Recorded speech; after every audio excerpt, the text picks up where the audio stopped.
Hi and welcome. I'm Corey Kill, creator of FlatEarthIntel.com, and today we're going to talk about a video clip that was taken from Antarctica, and we're going to talk a little bit about sun paths. So we're going to kind of analyze that video, what we see with regards to the observer position to the sun.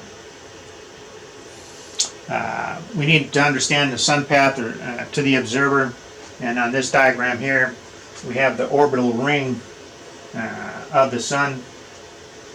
Again, as it would be seen from the observer, we have this black line, which is the horizon of the horizon line, and you'll note how the zenith, or the closer position, that sun, it kind of arcs up or pushes up, and then it fades back down. So as it comes back into view, it reaches that zenith, and then it fades back out of view, or it arcs back down. And again, it drops below that horizon line. This is the effect of a low sky will have. This is why understanding what the world we live in actually has a very low sky. And again, understanding that and the effects, how that affects what we see in the sky, especially with how it relates to the sun's position or the sun's path to the observer. And with that, we'll start with the video. The next slide over. And again, this is very consistent with a flat Earth model. And here we have the video, and what we'll do is we'll start the video. And what I want you to do is kind of watch the video. About the sun's path and the sun position.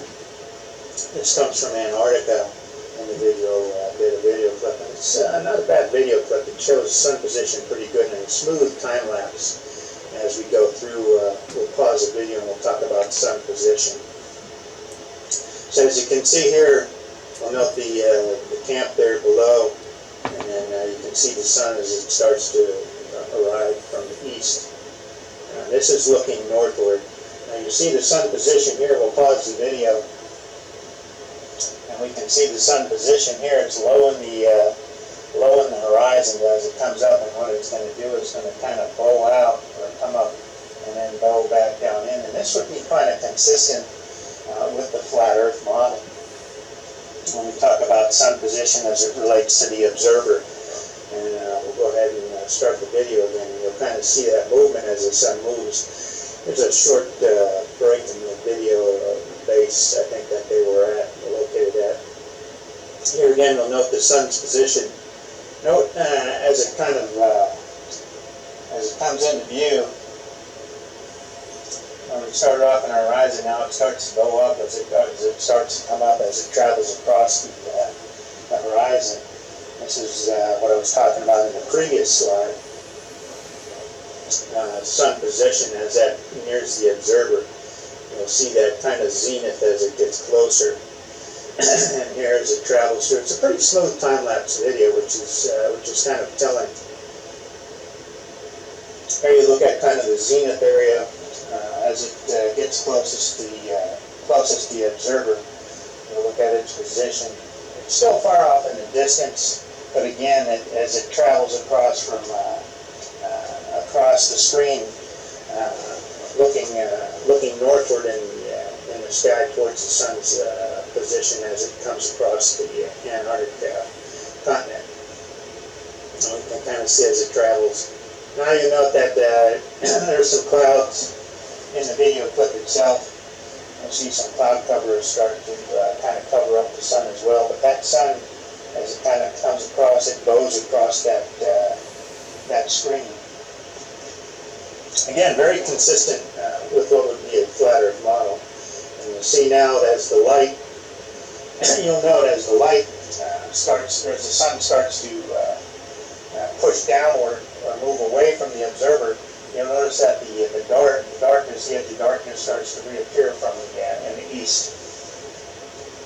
Again, very consistent with the flat Earth model. Very telling. Does this video clip alone through flat Earth? No, but it's a good observation. And again, just something that we can use as somewhat of evidence of flat Earth and the sun's path or position from the Antarctic continent.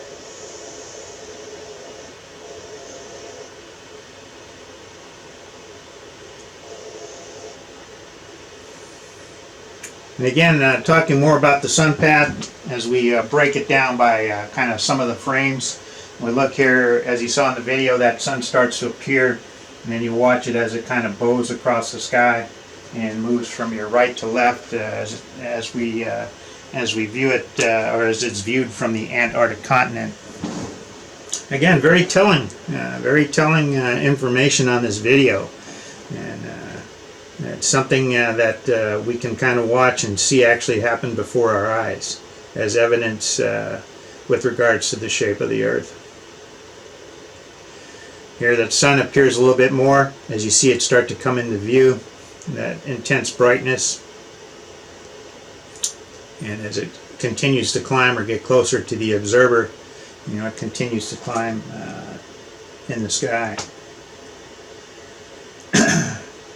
Again, moving frame to frame, position to position, and you'll note that what I talked about in that diagram just prior to the video, you see that actually happening before our eyes. And there, just prior to zenith, notice how high it is in the sky as it pushes towards that observer in the south, viewing it from the Antarctic continent.